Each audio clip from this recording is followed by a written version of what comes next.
Your role ends today. Then be sure what you're ending. Before this becomes final, see this. What is it? The missing ownership record.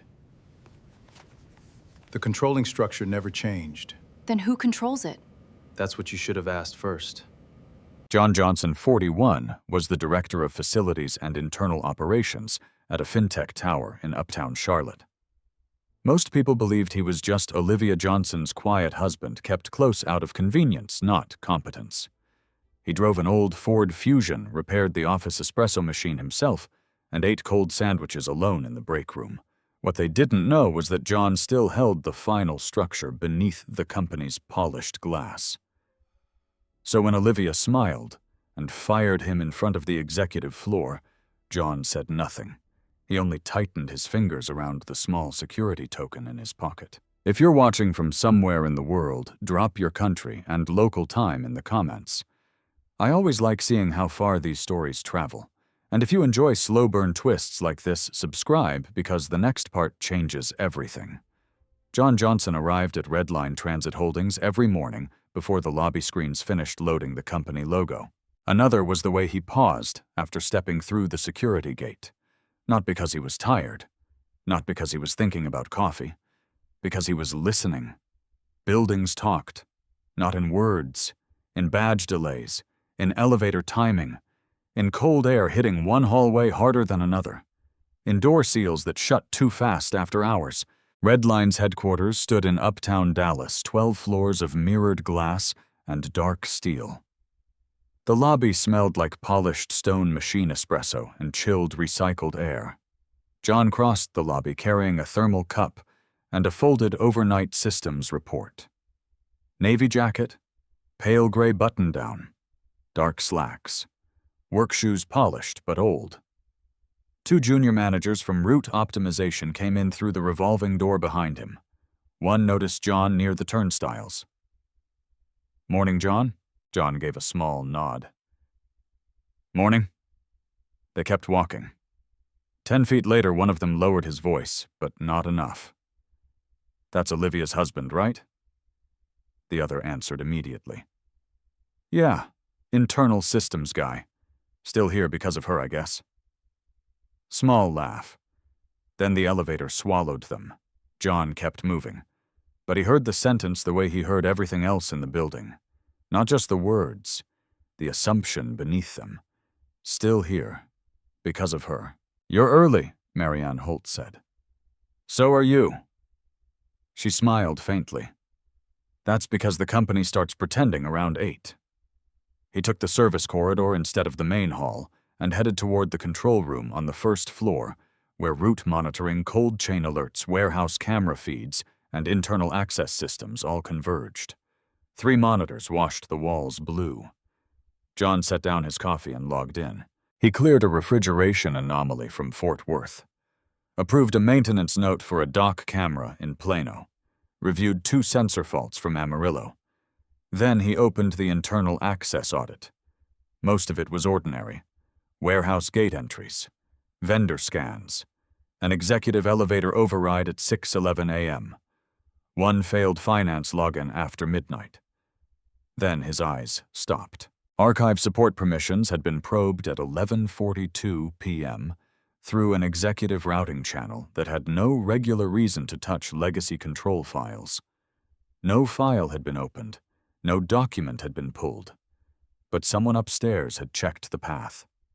John pulled a yellow legal pad toward him and wrote the timestamp in neat block letters. 11:42 p.m. executive route, legacy archive path. Then beneath it he wrote only 2 words. Not random. At 8:09 he left the control room and rode the elevator to level 3. John opened the break room refrigerator and placed his food on the second shelf. Turkey sandwich in wax paper, bottle of water, apple. An HR coordinator named Leah entered carrying a leather tote and 2 phones. She saw the espresso machine and sighed. It's making that hiss again. John stepped over, crouched, opened the lower panel, and tightened a loose fitting with a coin from his pocket. The machine rattled once and settled. Leah laughed softly. I swear you know how to fix everything. John closed the panel. Not everything. She smiled, but she had already gone back to reading her screen. The man who fixed pressure sensors. The man who knew which backup panel controlled which floor. By 8:41, the executive floor had woken up. Through the glass wall outside Strategy, John saw Olivia coming out of a conference room with 2 vice presidents and a legal analyst trailing behind her. She wore a fitted cream blazer over a black silk blouse. Her dark hair sat smooth and exact at her shoulders. People parted for her without seeming to. She stopped, halfway down the hall, listened to a finance director for less than 10 seconds, then cut in with one short sentence that flattened the woman's face before she nodded and stepped aside. At 8:56, John turned into the narrow utility corridor that connected the executive wing to the restricted records zone. Officially, he was checking a climate sensor near archive support. Unofficially, he wanted to see whether the 1142 probe had a physical echo. Outside the restricted door, Miles Carter stood alone, with a tablet in one hand and a paper folder under the other arm. Miles looked like the kind of man executives forgot the second he left the room. Early 30s, slim dark suit, neat brown hair, calm face. On paper, he was Olivia's executive operations assistant. In reality, he touched calendars, packet order routing edits, and meeting sequence before decisions ever looked final. Morning, Miles said. Morning. John removed the wall panel with a screwdriver and looked at a sensor that did not need him. Miles stayed where he was. Busy late? John asked. Miles answered in the same even tone. Some people get curious when they think they're about to move faster. John adjusted a wire. Curiosity can get expensive. Yes, Miles said. Especially when it starts with the wrong map. John paused, then replaced the panel cover and finally looked at him. Miles shifted the folder just enough for one page to slide forward half an inch. A calendar printout. Only one line showed. Friday, 7:00 a.m., Executive Continuity Session. Then he pressed it back into place. John asked that new Miles' expression did not change. It wasn't there yesterday. Then he walked off toward the main corridor. John remained by the sensor for several seconds after Miles disappeared. Executive Continuity Session. 7 in the morning. Too early to be routine. Too controlled to be harmless. He took out his phone, opened a private note file, and added one line beneath the 1142 timestamp. Friday. 7:00 a.m. Continuity Session. Not routine. Then he locked the phone and slipped it away.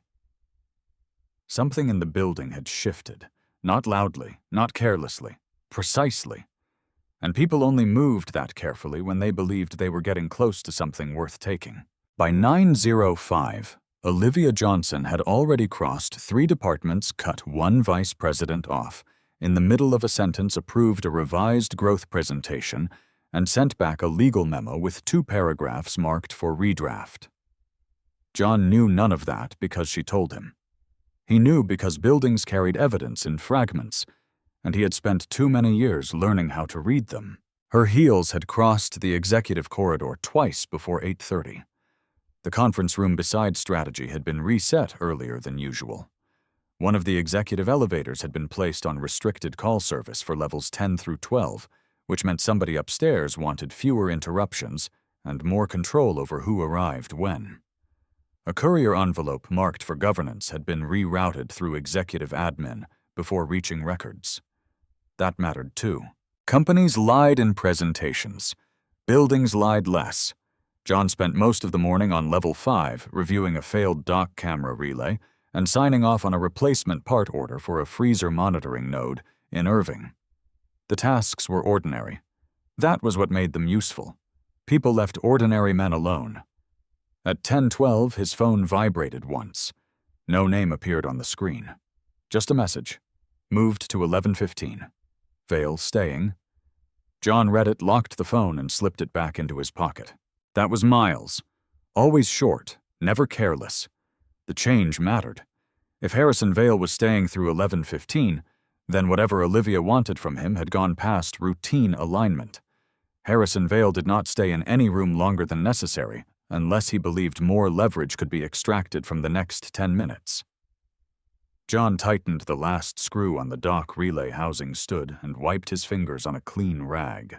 A procurement analyst named Dana stepped into the corridor with a tablet in one hand and a carton of yogurt in the other. "Still down?" she asked. "Not anymore." She glanced at the control panel. "I don't know how you keep all of this straight." John slid the rag into his jacket pocket. It helps to know what was built quickly and what was built correctly. She smiled politely, hearing the sentence as a technical comment and nothing more. Then she lowered her voice. "Olivia's moving fast lately." John said nothing. Dana leaned closer as if speed itself were gossip. "Feels like she's clearing space for something." John looked past her into the corridor where fluorescent light flattened every surface into utility. "Maybe she is." Dana studied him for a second, perhaps waiting for a reaction she could carry away and reshape into office talk. He gave her none. She nodded awkwardly and left. At 11:07, John found a reason to be near the executive floor again. The reason was real enough. A climate sensor outside archive support had drifted 2 degrees off calibration, and the system had kicked a maintenance flag to internal controls. But he did not mind that the sensor sat 10 yards from the smaller strategy conference room. He arrived with a screwdriver, a calibration key, and the expression of a man whose work rarely involved anything interesting. Through the frosted section of glass, he could see only shadows at first. Then the conference room door opened just long enough for a legal assistant to step out with a marked-up packet. In that narrow opening, John saw enough.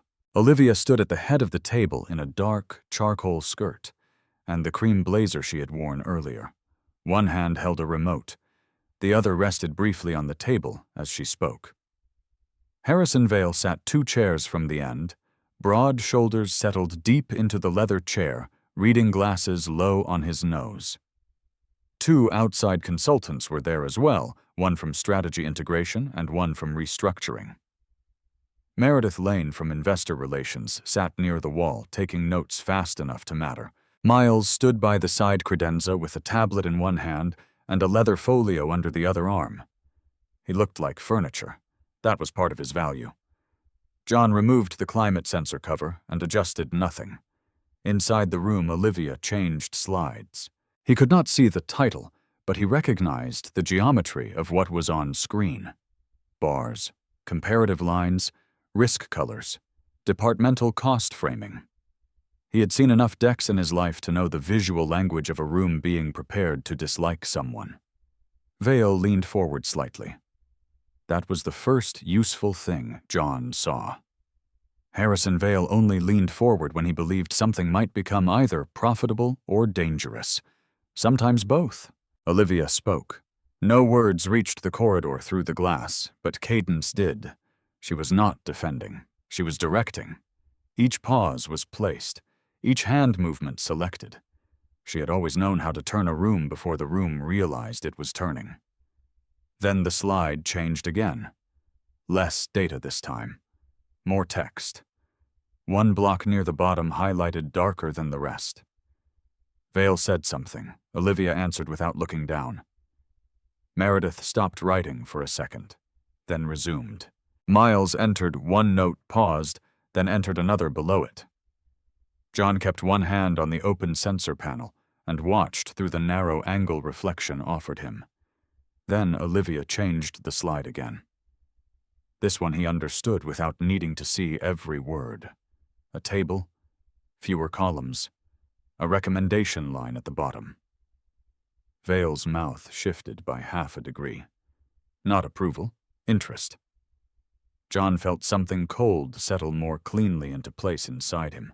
So this was where she had chosen to begin. Not governance first, not archive access, cost.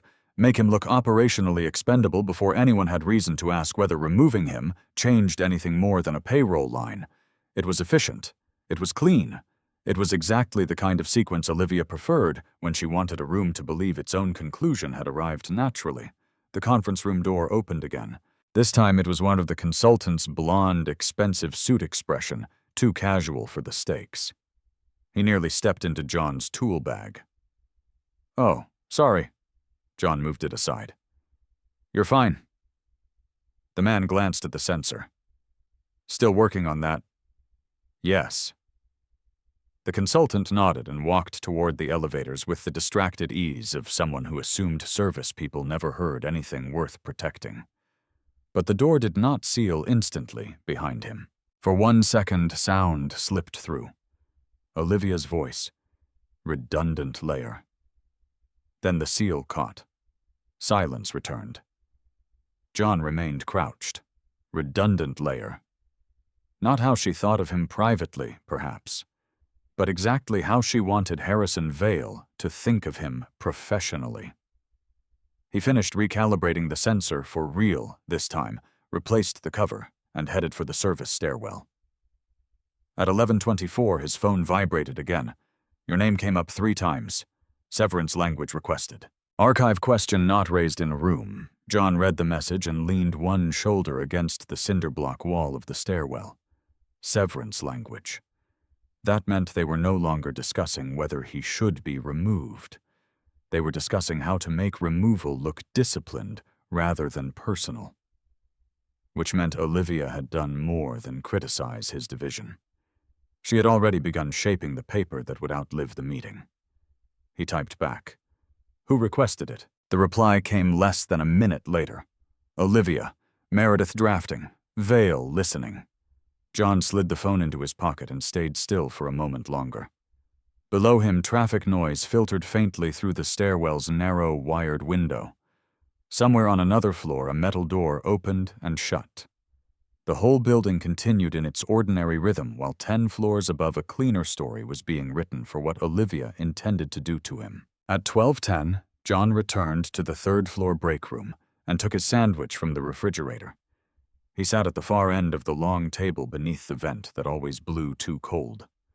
Around him, lunch formed in clusters, compliance staff with salads, procurement with takeout bowls, operations analysts half working through bites of food and screen taps. At the next table, 2 people from finance spoke in low voices over unopened yogurt cups. She's cleaning house, one of them said. The other shrugged. That's what good CEOs do. Still, internal systems. It's not about systems, the first said. It's about clearing drag. John unwrapped his sandwich and took the first bite slowly. Turkey, mustard, too much lettuce. Across the room, Leah from HR looked toward him, then away too quickly. That was new. Sympathy always arrived a few minutes after rumor became expectation. By 1:40, he was back on level 1, reviewing a maintenance manifest, when Marianne called from reception. You've got an internal envelope down here, she said. Marked for systems, but the routing code's wrong. I'm coming. When he reached the front desk, the envelope sat beside her keyboard. White internal mailer. Governance record stamp, one department code crossed out in blue ink and replaced by another. John picked it up. Too flat for a contract. Too stiff for ordinary correspondence. Marianne looked at him over her glasses. Mistake. John turned the envelope once in his hand. No, not a mistake. Somebody upstairs was already moving paper through the wrong channel. And that meant the meeting behind the glass had gone farther than even the room probably understood. John did not open the envelope in the lobby. Not because he was afraid of what might be inside, because timing mattered more than curiosity. He thanked Marianne, tucked the white internal mailer beneath the folded maintenance report under his arm, and took the service elevator down 1 floor before riding it back up to 6. Anyone watching the hallway cameras would see a systems director moving through an ordinary route with an ordinary stack of paper. That was the point. He opened the envelope at 2:11 p.m. in a locked utility room beside the air handling shaft near the west stairwell. Inside were 5 pages. Not originals. Copies. But copied recently enough that the toner still held the dark edge shadow of a fast office scanner. The first page was a routing slip from governance records, The second was a red-lined draft of an internal continuity memo. The third and fourth were detached signature pages from a larger executive packet. The fifth page mattered most. It was a comparison sheet. Current internal authority assignments versus proposed revised authority assignments. John read it standing up, one hand flat against the metal shelf behind him. He did not need long. Internal systems oversight would move from joint operational sign-off to executive discretionary approval. Legacy archive permissions would be reclassified under modernization review.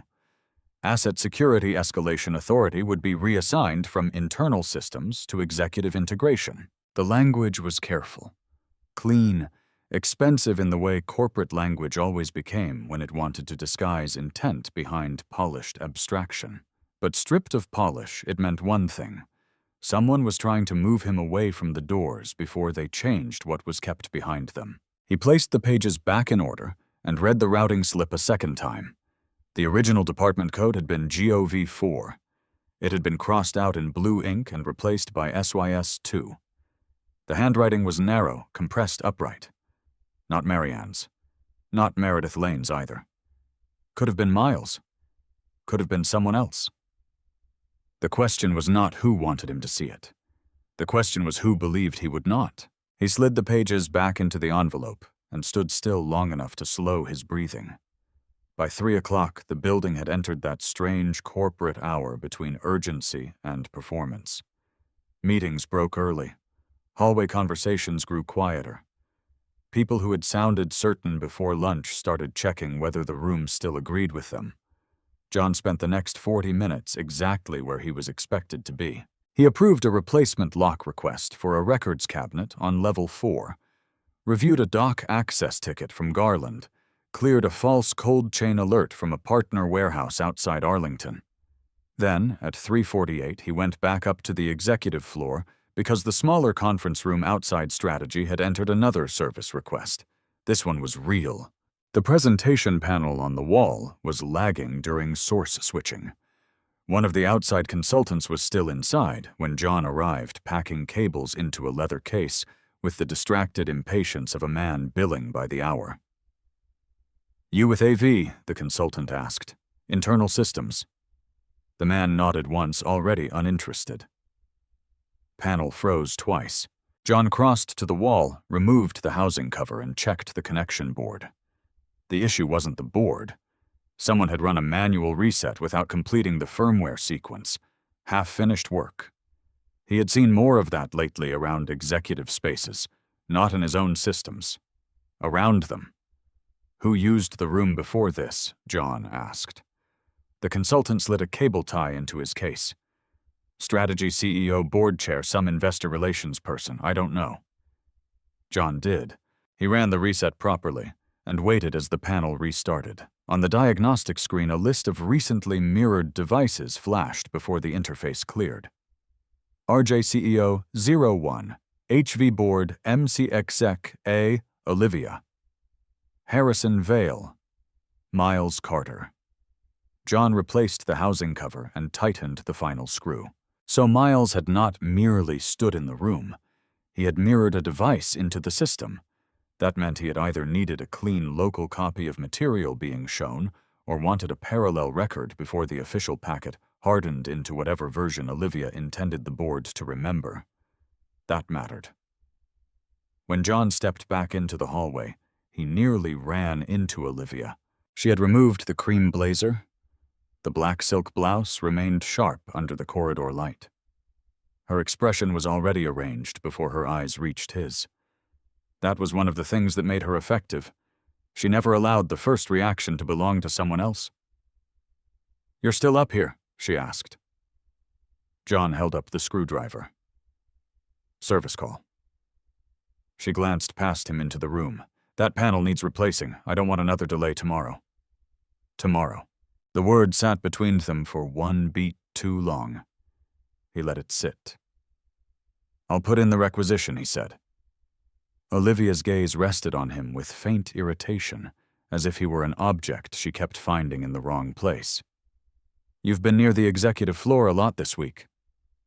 John met her eyes. That's where the calls came from. The answer was simple enough to be hard to attack. A muscle in her jaw shifted once, then answered them faster.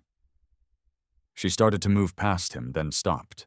"The boardroom will need a reset Friday morning," she said, looking toward the glass, rather than at him. "Early." John kept his face still. "What time? 7?" Exactly what Miles had shown him. He gave a short nod. "It'll be ready." Olivia resumed walking without another word. No smile, no softness. Just the controlled motion of someone who believed she was still setting the pace of everything around her. At 4:09, Miles appeared at the far end of the hall carrying a travel mug and a leather folio. He walked as if headed somewhere else and slowed only enough to speak without facing John directly. She moved it up. John bent to zip his tool case, making the exchange look like nothing. "How much arrivals at 6:45? Start at 7:00. Who knows, Vale?" "Meredith. Outside counsel. Olivia." John straightened. "Anyone else?" Miles took one sip from the mug. She asked whether governance records had completed archive migration. Cold moved across the back of John's neck at that sharper than surprise, and Miles's eyes shifted once, finally landing on his. They said yes. A lie then. Or a partial truth spoken by someone who had never understood there were records the company summarized and records the company depended on. Did she ask who still had layered oversight, John said. Miles answered without inflection, not in the room. That meant she had either asked elsewhere or intended to. Miles shifted the folio. She's accelerating. John looked through the glass into the empty conference room. Then she thinks time is still hers. Miles gave the slightest nod. For now. Then he kept walking. By the time an HR director rounded the corner, he was already far enough away to look like nothing more than an assistant carrying someone else's paperwork. John took the elevator down at 4:31 and drove home through late Dallas traffic under a sky beginning to bronze at the edges. His Chevrolet Malibu smelled faintly of warmed leather and dust from the service road. On the passenger seat sat the envelope from governance records resealed with clear tape from his glove compartment. He did not turn on the radio. At a light near Knox Street, he thought of the house in Preston Hollow waiting for him. Clean lines, wide kitchen, stone counters, carefully selected art. The kind of house designed for photographs that never quite looked lived in. He thought, too, of Friday morning of executive continuity language archive migration and internal authority shifts dressed up as modernization. And under all of it, older than all of it, he thought of the original structure. Not the company's software, not the dashboard panels, not the access cards, the structure beneath the structure. The part nobody remembered once growth made the glass shinier. When he pulled into the driveway, the house was still dark, except for the light in Olivia's upstairs study. She was home, working, or preparing. John turned off the engine and sat for a moment with both hands on the wheel. The envelope lay beside him. The titanium token rested in his pocket. Inside the house was the woman who had started moving too fast. Inside the company was a process designed to make his removal look rational. Inside the record system was proof that someone had already made a mistake. He got out of the car, picked up the envelope, and walked toward the side entrance with the steady pace of a man who knew one thing with complete certainty. Friday was no longer about whether they meant to cut him. It was about what they believed he could not see before they did it. Friday began before sunrise. At 6:06 a.m., the house in Preston Hollow was still mostly dark, except for the pendant light above the kitchen island and the thin blade of white under the study door upstairs. Rain had passed sometime before dawn, leaving the windows faintly silver and the stone patio slick. John Johnson was already dressed. White shirt, dark tie, charcoal jacket. Not boardroom formal, not casual either. The kind of clothing that did not ask to be noticed and usually wasn't. He stood at the counter pouring coffee into a stainless tumbler when Olivia came down the stairs. She wore one of the suits she used when she wanted a room to remember her outline after she left it. Deep navy, clean shoulders, pale silk blouse. Her hair was straight and exact. Her face held no trace of sleep. She crossed the kitchen, opened the refrigerator, and spoke before looking at him. The boardroom's being reset at 7. John screwed the lid onto the tumbler. I know. Olivia shut the refrigerator with more force than necessary. Then be there on time. He met her eyes for one brief second. Long enough to acknowledge the order. Not long enough to invite anything else. I'm always on time. A small silence opened between them. That was the closest she came to showing irritation in the house. Never shouting, never theatrical, just pressure applied to objects that could not answer back. John picked up his keys from the counter. You're leaving already, she asked. There's work. Olivia turned toward the island, fingers resting beside a legal pad filled with narrow black handwriting and boxed initials. There always is. John did not answer. He walked out through the side entrance, closed the door behind him, and stepped into the damp morning with the titanium access token pressing against his palm inside his pocket. By 6:39, he was in the service elevator with a reset checklist clipped to a board and 2 contract staff behind him carrying water legal pads and sealed meeting folders. One of them, a young event coordinator with a red line badge on a lanyard, asked how he wanted the room arranged. Standard board layout, John said. Nameplate centered, water to the left, legal pads to the right, screen test before 6:50. Got it. When the boardroom doors opened, the air still held the chilled neutrality of an expensive room waiting to become important. Glass walls, skyline beyond them, walnut table polished hard enough to reflect the recessed lights in long white lines. John moved through the room the way a surgeon might move through a theater he already understood better than the people who would soon gather in it. He checked the presentation panel first. Stable, backup link stable, audio stable, then the microphones, then the seat placements, then the restricted cabinet at the far wall, still sealed. At 6:48, Miles Carter entered carrying 2 leather folios and a tablet. Dark suit, dark tie, same unreadable face, same quiet precision. You're early, John said. Miles set one folio at Olivia's seat and the other at Harrison Vale's. She moved arrivals up. John glanced at the packets. Anything new? Miles's hand paused over a water glass. 2 revised pages in the back section, he said quietly. Meredith inserted them after legal print. John went still. Same language, he asked. Cleaner. That meant worse. Miles straightened a pad near Vale's chair, then added, She wants separation language after cost exposure review, not before. The sentence settled into the room and stayed there. So that was it. Not merely continuity review, not merely operational realignment. Olivia was going to build the justification first, then place his removal as the natural outcome. Cleaner that way. More professional. Easier for the board to swallow. Less obviously personal in the official record. Footsteps sounded in the hallway. Miles moved away at once and opened his tablet. Olivia entered first at 6:56, already speaking to Meredith Lane, who carried a fresh stack of revisions against her blazer. Harrison Vale followed 30 seconds later with a black umbrella in one hand and his phone in the other. Olivia scanned the room once, not admiring it, checking control points. Her gaze landed on John near the side credenza. Is the panel stable? Yes. The microphones, yes. She set her folio down. Stay close. Not please. Not a request. A deployment. John gave one nod.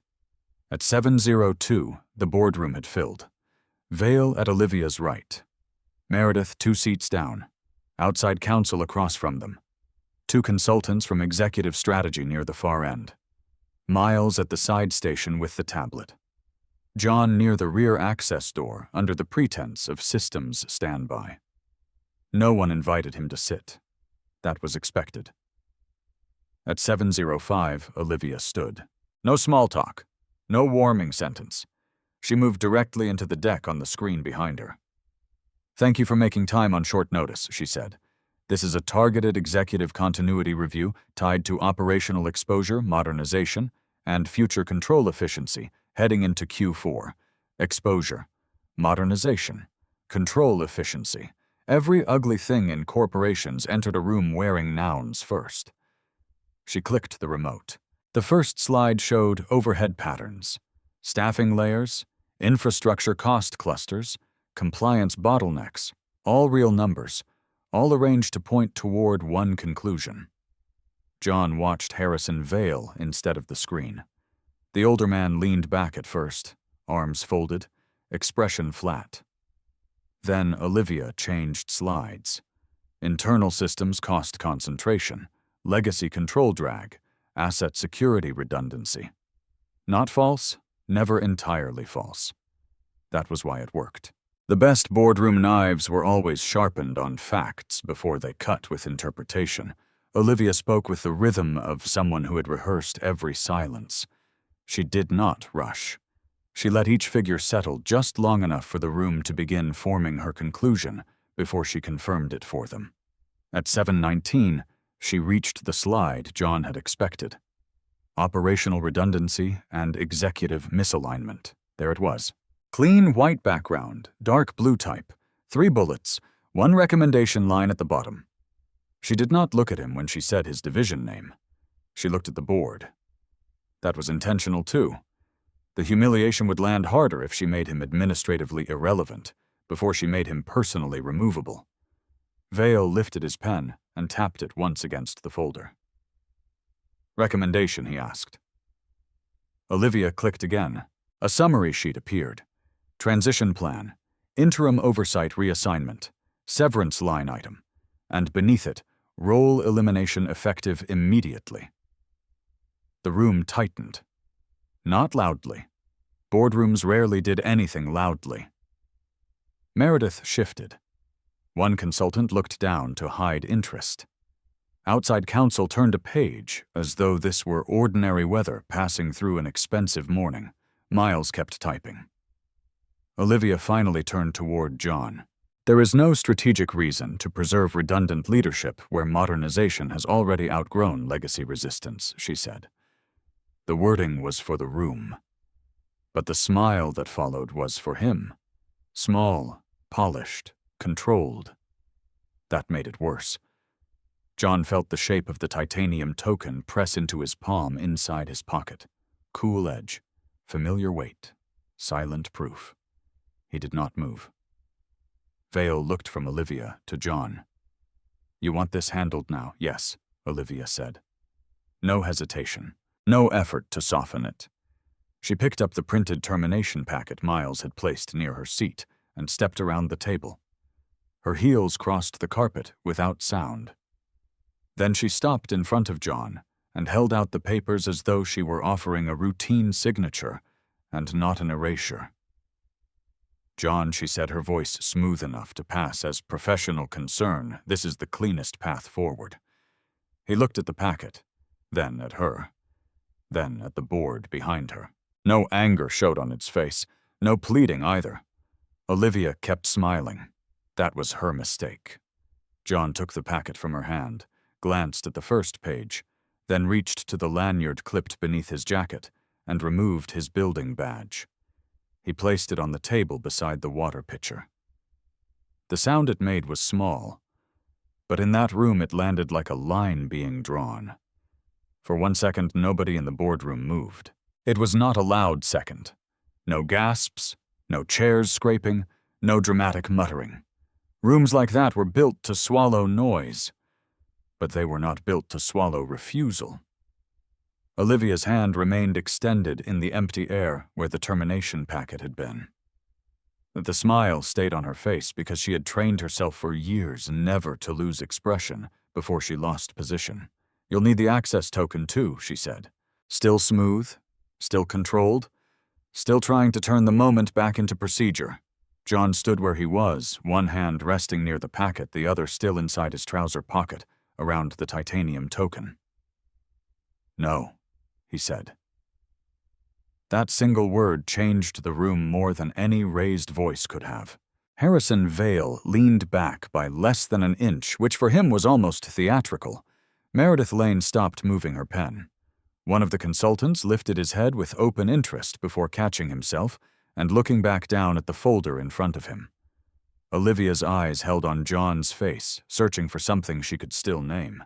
Anger, embarrassment, panic. He gave her none of it. "This is company property," she said. John looked at her for a moment, then let his gaze drift to the skyline beyond the glass. Morning light had finally broken full across downtown Dallas, turning every reflective surface in the room a little sharper, a little less forgiving. "Not all of it," he said. Vale's pen stopped moving altogether. The outside counsel, a black woman in a charcoal suit with a folder closed in front of her, looked up for the first time, as if the room had finally said something worth billing attention to. Olivia's tone cooled by 1 degree. "This is not the time for performance." John almost smiled at that. Almost. "This isn't performance," he said. "It's a correction." The word settled into the air and stayed there. Correction. Not protest. Not resistance. Not wounded pride. Correction. Vale folded his hands. "John," he said, voice low and practical, "you understand what happens if a terminated executive refuses to surrender active access credentials." John turned his head toward him. "Yes. Then you understand why this is a problem." John held his gaze. "No," he said. "You understand why this is a problem? That did it. Not outwardly. Nobody in the room was built that way. But the center of gravity shifted. John felt it in the silence, in the attention, in the small way people stopped treating him like a side issue and started measuring whether they had misunderstood the room from the beginning. Olivia stepped closer. "Hand over the token." "No." This time the answer came faster. The smile on her face did not vanish yet, but it thinned. Vale glanced toward the counsel. Counsel did not rescue him. Olivia's voice hardened. "Your position is terminated. Your access is revoked. Legal can complete the surrender process after this meeting if necessary." John finally took his hand out of his pocket. The token lay in his palm matte titanium, with a dark inset band and no visible company branding. It did not look like an ordinary credential. It looked custom-old and expensive in the way special things often became when they had never been meant for broad visibility. Olivia saw it and immediately said, "That should have been decommissioned." John closed his fingers around it again. "It wasn't. That was an oversight." "No," John said, "it wasn't." The consultant nearest the screen cleared his throat. Too soft. Too late. The room ignored him. Vale looked from John to the token and then to Olivia. "Why wasn't it decommissioned?" Olivia answered without delay. "Legacy systems overlap. Internal security retained archival credentials longer than necessary during the last integration cycle." She said it cleanly, professionally, like the sentence had been waiting somewhere inside her for the first moment it might become useful. John said nothing. Vale turned back toward him. "Is that all it is?" John looked down at the termination packet on the table, then up at the slide still frozen behind Olivia. Operational redundancy and executive misalignment. Clean font. Clean margins. Clean lie. "No," he said. Now the room went still in a different way.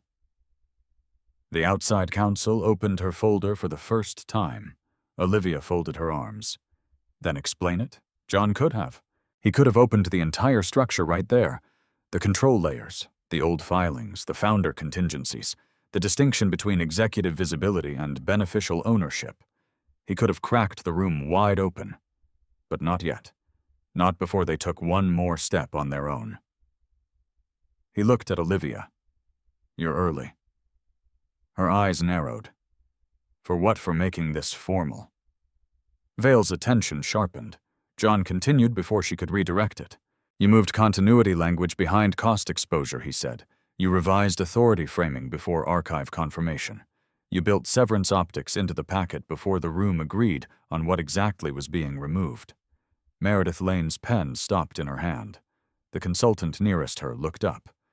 Outside counsel's eyes flicked to Olivia, then back to John. "You are speaking far outside your lane," Olivia said. John met her gaze. "No," he said quietly. "You just decided I had one." That landed harder than anything else so far. Not because it was loud, because it was true enough to embarrass anyone who had already started reconstructing the morning in their head. Vale leaned forward. "What exactly are you saying?" John placed the termination packet back on the table, with care, straightened it once against the walnut surface, and stepped away from it. "I'm saying the room is incomplete." Vale's eyes narrowed. "Incomplete how? Because you are proceeding on an assumption that hasn't been verified," Olivia cut in immediately. "This is about a retained token and an HR separation, nothing more." John turned toward the council instead of answering Olivia. "Is it?" he asked. That mattered, because he had not challenged the room emotionally. He had challenged the process. Lawyers trusted process before people. Boards feared process failure more than personal conflict. John knew that. He had built too many things around people like these not to know it. The council chose her words carefully. "At the moment, it is a separation matter, complicated by retained access. At the moment," John repeated. Vale heard that too. He sat back slowly. What would make it something else? John looked at the token in his hand once, then slid it into the inner pocket of his jacket. "The wrong next question," he said. Olivia's composure finally flickered. Barely. A fractional stillness in the jaw. A pause before the next breath. "If you're implying there is some hidden procedural defect," she said, "raise it now." John shook his head once. "No." Vale's voice lowered. "Why not? Because if I raise it now," John said, "you'll hear it as resistance." He let the sentence sit for one beat. "Raise it after the room finishes showing its assumptions," he continued, "and you'll hear it as structure." No one interrupted him. Even Olivia did not. The silence that followed was not agreement, not understanding. Not yet. It was uncertainty, and uncertainty was already more than he had walked into the room with. Vale tapped the folder once against the table and looked at Olivia. "You moved severance language before archive confirmation." Olivia answered without hesitation. Because archive relevance was not material to the continuity decision. John watched her say it, watched the confidence, watched the polish, watched the speed. Then he looked back at Vale and said very quietly, "That depends on who you think this company actually belongs to." The room did not breathe for a second. Vale's eyes fixed on him. Meredith's pen slipped from her fingers. Outside counsel straightened in her chair. And on the far side of the credenza, Miles Carter lowered his gaze to the tablet in his hands, as if he had just received the signal he had been waiting for all morning. At 8:02, the boardroom dissolved without ending. That was the strange part. No one declared the meeting closed, yet the room had stopped behaving like a room Olivia controlled. Folders shut without certainty. Chairs moved back without release.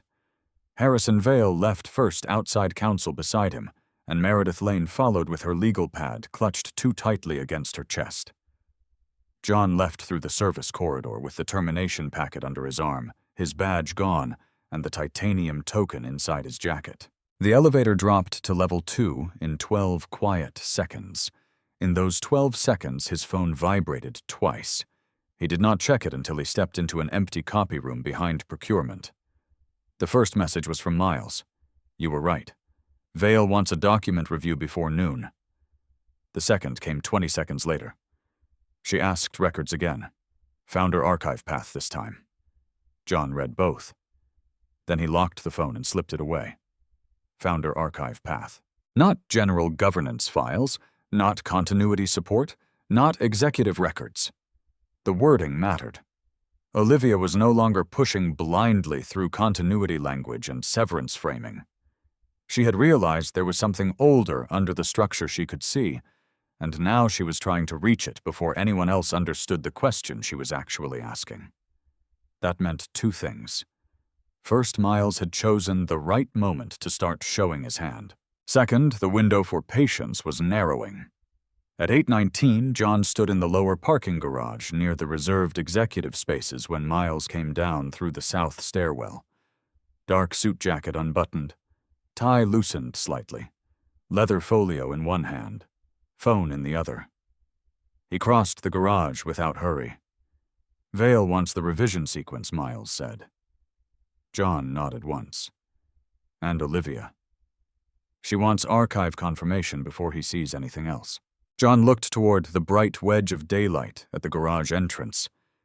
"Can she get it?" Miles shifted the folio, not the full structure. That answer mattered. Years earlier, when Redline had still been operating out of a half-renovated warehouse in Irving, John had divided sensitive records into two categories: visible and survivable, buried and decisive. The first category could be found summarized, migrated, and referenced in board packets. The second could not be reached without knowing what it was attached to and why it had been hidden. He had built it that way because growth changed people faster than struggle did. Now growth had circled back, wearing Olivia's voice. "What did she show them after I refused?" John asked. Miles opened the folio and handed him 3 stapled pages. No logo, no cover sheet, just a revised sequence note from an internal draft. If employee refuses immediate surrender of non-standard credential security to initiate post-separation sweep, legacy access audit to be completed by end of day. Archive synchronization confirmation requested before governance follow-up. John turned the page. Suggested language for Vale retained credential may reflect obsolete permissions, not active authority. Noncompliance supports urgency of leadership. Transition, procedural resistance may indicate concealed internal exposure. John read it once and handed it back. "She's already writing the second story. She started before the first one ended," Miles said. That was true. Finally, John asked, "Why are you still doing this?" Miles did not answer immediately. Quick answers came from rehearsed loyalty. Slow ones came from memory. 5 years ago, he said, I signed off on a shipping reconciliation file I didn't build. It had a misclassified refrigeration loss buried in the middle. Not fraud, not yet. Just enough sloppiness to become fraud if somebody above me wanted a body. John remembered. A younger assistant, then. Sharp. Too willing to trust the wrong vice president. "You called me in," Miles said. "You didn't ask who I was covering for. You didn't lecture me. You just put the receipts in order and told me to keep my own copies before somebody else wrote my intent for me." John said nothing. Miles closed the folio. "You didn't save me because you liked me. You saved me because the paper was wrong." John gave one small nod. "That's why you kept everything. That's why I kept everything." At 8:47, John drove east toward downtown Dallas and parked behind a brick law building 2 blocks from Nora Whitfield's office. The brass plaque outside had not changed in years. Neither had Nora. She met him in a corner office lined with binders, city maps, and yellow legal pads. 54, silver at the temples, navy suit, thin-framed glasses. "You look exactly like a man whose wife tried to erase him at breakfast," she said. John sat across from her. Almost. She held out her hand. He gave her the revised sequence pages first. Then the copied authority sheet from the envelope. Then, after a beat, the token. Nora's eyes stayed on the token longest, so she said quietly. She pushed it that far. John leaned back. "She's asking for Founder Archive path access." Nora read the pages, then laid everything flat. "She doesn't know what she's looking for," she said. "No, but she knows something exists." "Yes." Nora looked up. "That makes her dangerous." John looked toward the window. "Vale wants document review before noon." Nora nodded. "Then he gets it." "From me, no." She tapped the papers once. "From the assistant first." John was still. He can establish timeline edits, mirrored access, and sequence before I establish structure, Nora said. That matters. She'll know he turned. She already suspects it, Nora said. What she doesn't know is how much he kept. Nora opened a thin blue folder and turned it toward him. Inside were founder schedules, trust-linked contingencies, certified attachments, and one notarized instrument Olivia had never seen in full. Now decide, Nora said. Do you stop Olivia before she reaches the edge or let her step onto it in front of Vale? John looked down at the folder. He already knew the answer, and once spoken it would turn every quiet thing he had protected into a weapon she could never smile past. John got home at 6:17 that evening. The house in Preston Hollow looked exactly the way it always looked from the street. Warm exterior lights, wide glass panels, clean stone. The appearance of success arranged so carefully it almost passed for peace. He parked the Chevrolet Malibu behind Olivia's black Mercedes and sat for a moment with both hands resting on the wheel. Nora Whitfield's blue folder was in the leather satchel on the passenger seat. Miles's copied revisions were tucked inside the inner pocket. The titanium token was back where it belonged inside his jacket. The fight outside the house had already begun. Inside it would be quieter. That made it worse. When he stepped through the side entrance, the kitchen was empty, but not untouched. A glass of white wine sat on the island, half full. A legal pad lay beside it, 2 pages torn off. Olivia's narrow, upright handwriting still filled the top sheet with short lines and boxed initials. John did not walk closer to read it. He did not need to. Upstairs, a door shut, then heels crossed hardwood. Olivia came down the staircase in a pale cashmere set she probably wore when she wanted the house to remember she was a woman and not only a CEO. Her hair was still straight, but less exact now. She had taken off the suit, the watch, the boardroom silhouette. Not all the way. Never all the way. "You're late," she said. John set his keys in the bowl near the mudroom door. "Not especially." Her gaze moved to the satchel on the counter. "You met with someone." It was not accusation yet. Just data collection. John loosened his tie without removing it. "I had things to do." Olivia lifted the wine glass and took a small sip. "You still do. There's a continuity memo in the den that needs your signature." John looked at her. "My signature." "The handoff language," she said. "There's no reason to drag the administrative part into tomorrow." There it was. Even in the kitchen, even under pendant lights and domestic silence, she was still in the boardroom, still trying to get in front of what had slipped. John went to the sink, filled a glass with water, drank half, and set it down with care. "I'm not signing anything tonight," he said. Olivia watched him over the island. This won't improve with delay. It won't improve with speed either. That landed. Not because the sentence was sharp, because it was true. A small silence opened between them, and inside it, John felt memory move where anger should have been. There had been a time when this same kitchen held different sounds. Olivia laughing over takeout containers balanced between spreadsheets. John standing barefoot at the stove because she had forgotten to eat again. Rain against the windows while they argued about truck routes' debt load and whether Redline should take outside capital before it could protect itself from outside control. Back then, she used to ask what he thought before making the call. Back then, she had wanted the answer. Now the room was larger, better lit, more expensive, and colder. Olivia came around the island and stopped 6 feet from him. "You embarrassed me today." John almost smiled. "No," he said. "I interrupted your timing." Her eyes hardened slightly. In front of Vale, in front of counsel, in front of people who did not need to see inside our marriage. That word sat wrong in the room. Marriage. As if what had happened in the boardroom had been private leakage instead of deliberate execution. John leaned one hand against the counter. That wasn't our marriage in that room. Olivia folded her arms.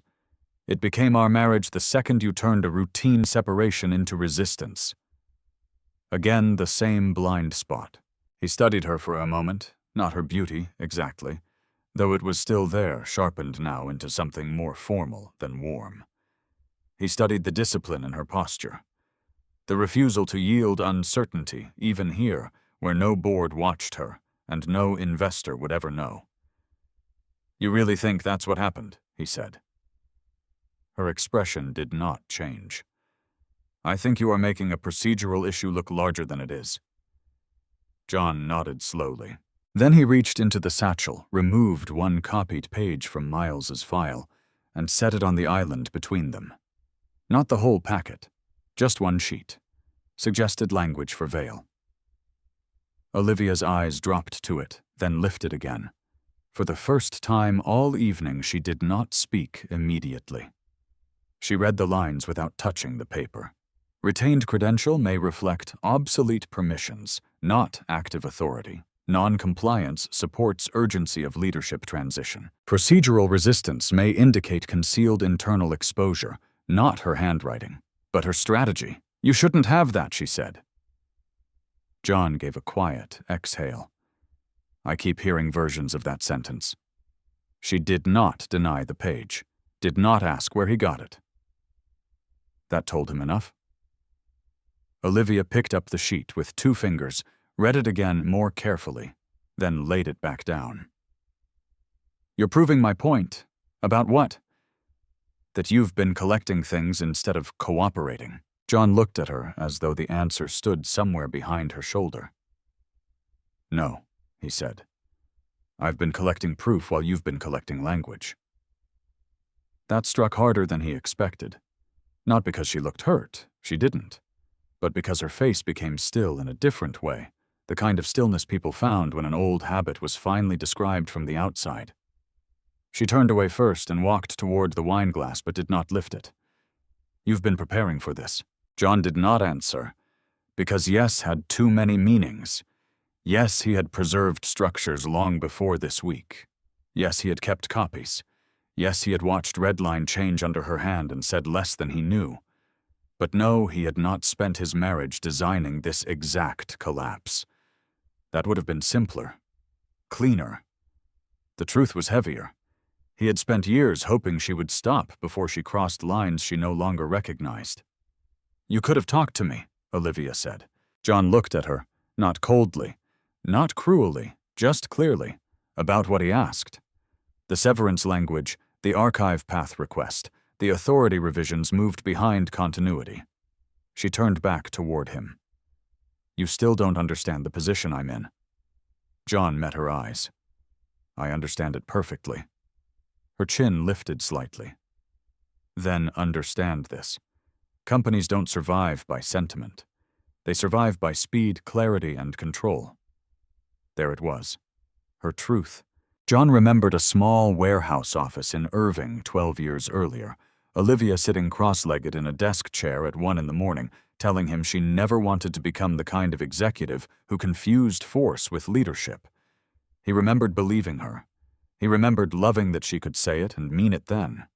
Now she said control, as if it were cleaner than trust. He walked past her into the dining room and looked out through the rear glass at the wet stone terrace. "Speed isn't control," he said. Olivia remained in the kitchen. "It is when everyone else is hesitating." John looked at his reflection in the dark window. "That's the problem," he said. "You started thinking hesitation and verification were the same thing." Silence followed. Not empty, dangerously close to honesty. Then his phone lit on the table with one new message from Miles. "Review moved earlier. Vale wants private document sequence at 9:00. She still doesn't know how much I kept." John read it once and locked the screen. The next move had arrived. Not next week. Not even tomorrow afternoon. Tomorrow morning. And for the first time since Olivia smiled in the boardroom, he knew with complete certainty that she had finally run out of time to mistake momentum for safety. Toi dang viet pan, 9 vase kan chin, zak, 1002 gyu nguyen, nenhip, legal thriller, denoi muot sang ku lato kuok hop ketiep, dasui nangi trong, 2 M11 S, Fan 9. At 8:14 the next morning, Dallas looked scrubbed clean.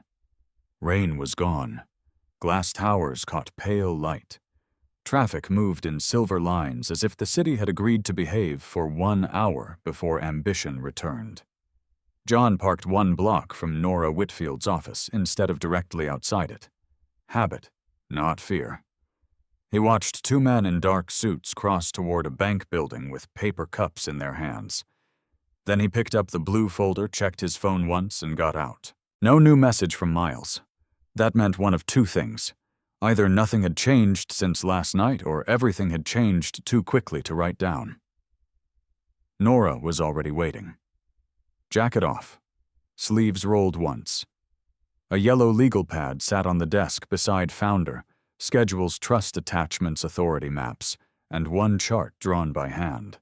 Not because software could not do it, because software made clean lies too easily. Vale moved the review to 9, John said.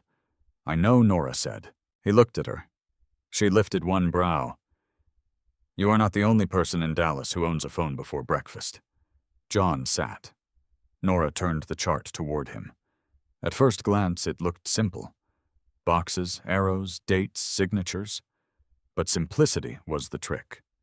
At the visible level, Nora said, tapping the top line, Olivia controls executive authority through appointment operating status and public leadership function. Her pen moved down.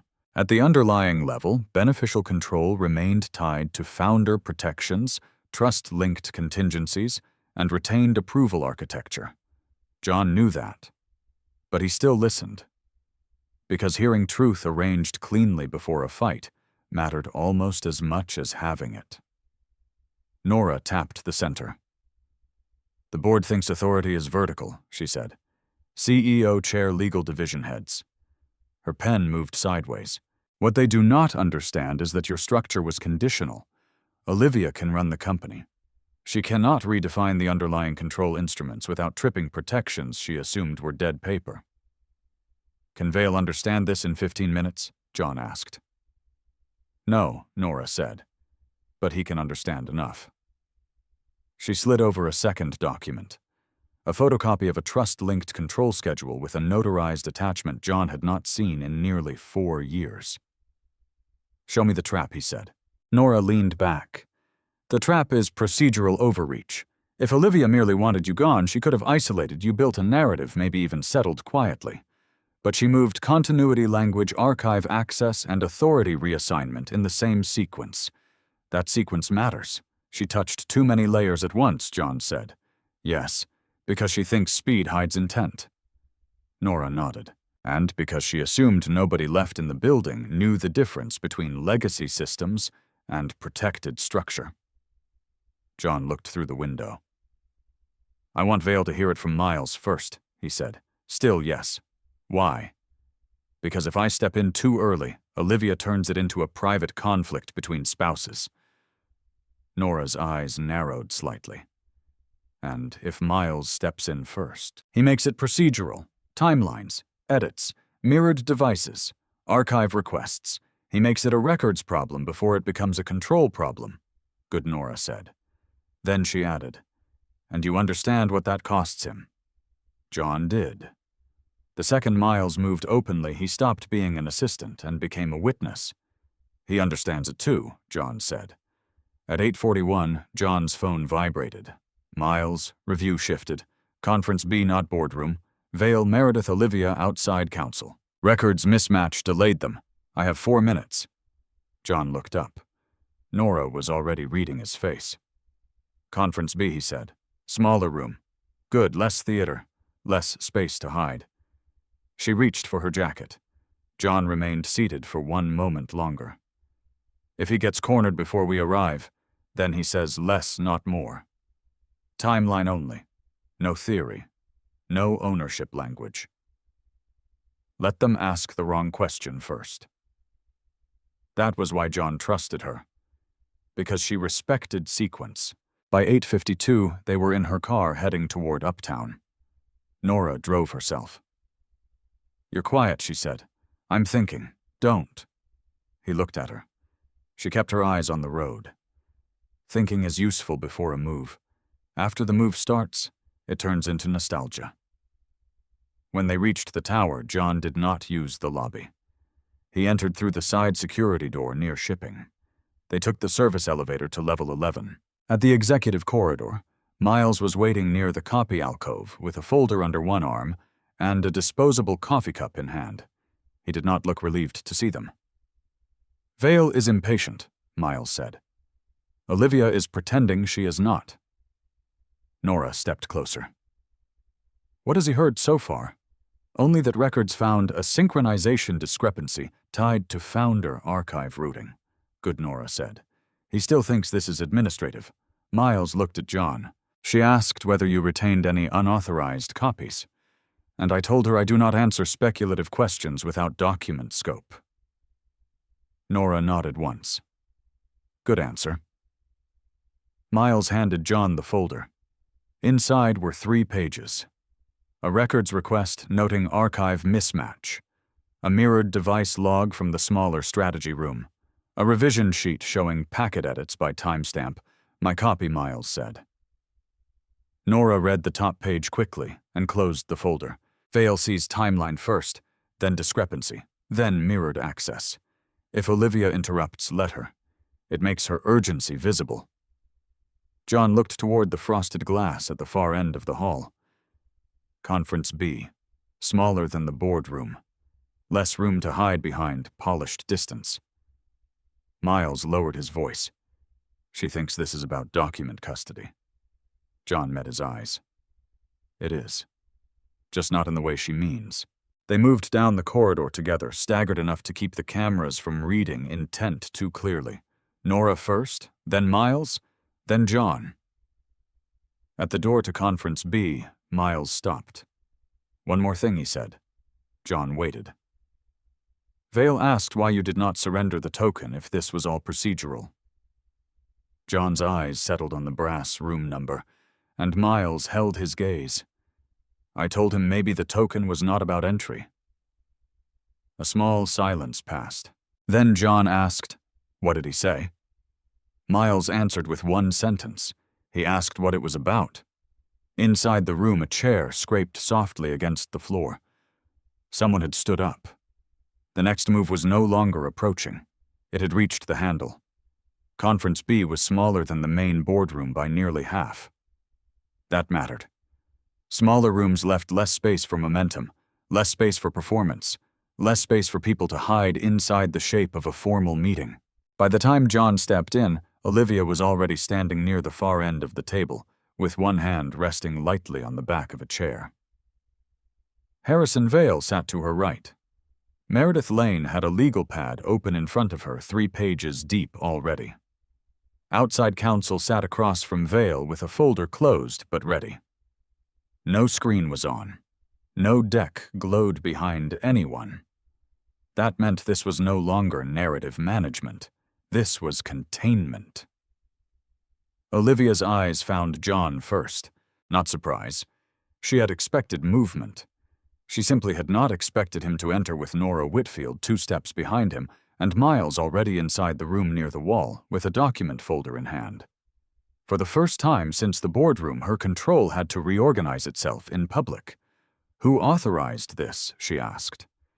The question was aimed at the room, but really at Vale. Vale did not look at her. He looked at Miles. "I asked for a records clarification," he said. "It appears the clarification required more people than expected." Olivia's gaze shifted to Miles. He did not lower his eyes. That alone changed something in the air. There had been a time, not very long ago, when Miles's usefulness depended on seeming peripheral. Today, he no longer looked peripheral. He looked precise. Nora placed her leather folder on the table, but did not sit. "Harrison," she said evenly, "before anyone labels this as a spousal dispute or an HR problem, the sequence needs to be established cleanly." Vale leaned back by a fraction. "That depends what this is." Nora nodded once. "Exactly." Olivia remained standing. This is a founder records mismatch and a retained credential problem, she said. Nothing more. John watched Vale instead of her. The older man's face barely moved, but his attention did. It shifted toward Olivia, then to Miles, then to the closed folder in Nora's hand. He was not deciding what he believed yet. He was deciding where the real risk lived. Nora turned slightly toward Miles. Begin with timeline. Miles opened the folder and removed 3 pages. No flourish, no speech, just sequence. Tuesday evening, he said executive credentials were rerouted through temporary permissions for Conference E at 11:14 p.m. Wednesday morning, a special continuity review was added to the executive calendar. Thursday revised packet language moved operational cost exposure ahead of separation language. After the boardroom meeting, records received 2 follow-up requests regarding founder archive path access and synchronization confirmation. He placed the first page on the table. Mirrored device log, then the second. Revision timestamps, then the third. Records request routing. Vale leaned forward and read without touching anything. Meredith did not. She was reading faces instead. Olivia spoke first. You're presenting internal workflow as if it proves misconduct, Miles looked at her calmly. I'm presenting sequence. Outside counsel reached for the records request page. Who made this second request, she asked. Miles answered without embellishment. The executive office. Specifically. A pause. Then he said it. Olivia Johnson's office through delegated administrative routing. No one moved. Not because the sentence was explosive, because it was exact. Olivia turned toward Miles fully now. You're crossing a line. He held her gaze. No, I'm identifying one. Nora stepped in before the room could widen into argument. The question is not whether an executive office can request archived material, she said. The question is whether the requested material was being characterized accurately, while a related termination and authority transfer were already underway. Vale finally looked at John. You knew this was coming. Not really a question. John met his gaze. I knew movement had started. And you chose not to raise it before the meeting. John answered carefully. I chose not to interrupt a process before I understood how far it intended to go. Olivia turned toward him. That's convenient. John did not return the heat. No, it's measurable. Vale's attention sharpened again. That word worked on him. Measurable. Olivia knew it too. John saw the recognition flash across her face and harden into irritation. She could still control language when she was the first to use it. She hated when someone else reached the exact register she meant to occupy. Nora opened her folder. Inside were only a few documents, but their weight changed the room immediately. Not because anyone had read them yet, because paper carried hierarchy differently when the right lawyer brought it in at the right moment. Harrison, she said, before you hear anyone tell you this is just a legacy. Systems dispute. One thing must be clear. The retained token is not merely an access object. It is tied to a protected control layer associated with founder-conditioned governance structure. The room went completely still. Meredith blinked once. Outside counsel looked up quickly enough to break her professional rhythm for the first time. Olivia spoke with great care. That is a very large statement. Nora did not look at her. It is a precise one. Vale's voice stayed low, protected by what Nora placed one document before him and another before outside counsel. Founder protection schedules. Trust-linked contingent authority. Retained beneficial control instruments. No one spoke for several seconds. That silence belonged to structural impact. Olivia stepped closer to the table but did not touch the pages. Those were superseded. Nora finally turned to face her. No, she said. Referenced, summarized, and partially buried. Not superseded. Olivia's jaw shifted slightly. That's your interpretation? No, Nora said again. That's the filing structure.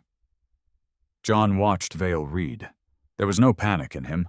Men like Vale did not panic where others could measure it. But his eyes slowed. He read the top half of the page twice. Then he looked toward John differently than he had an hour earlier. Not as a problem. As a variable he had badly undervalued. "What exactly am I looking at?" Vale asked. Nora answered, but John heard the room through his own pulse now.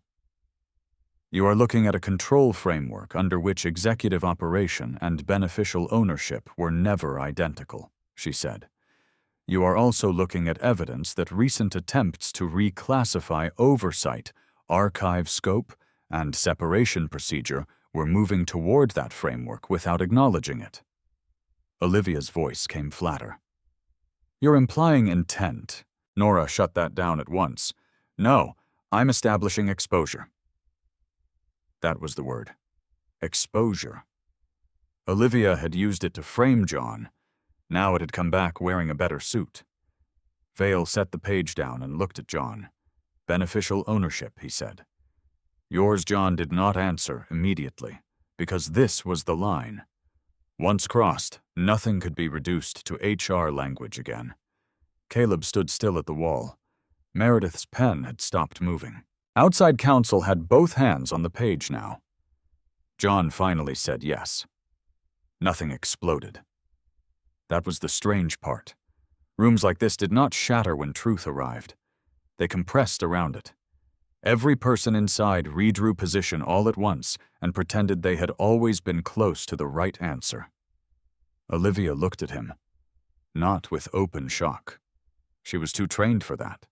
But for the first time since the beginning, she looked at him as though she could no longer rely on the version of him she had been using. And Vale, still staring at the page, asked the only question that could make the room smaller still. Since when no one answered Harrison Vale immediately. The question remained in the room, hanging over the table with more weight than any accusation Olivia had made. Since when he asked again. John stood with one hand resting lightly on the back of an empty chair. He did not sit. He did not look at Olivia. He looked at Vale.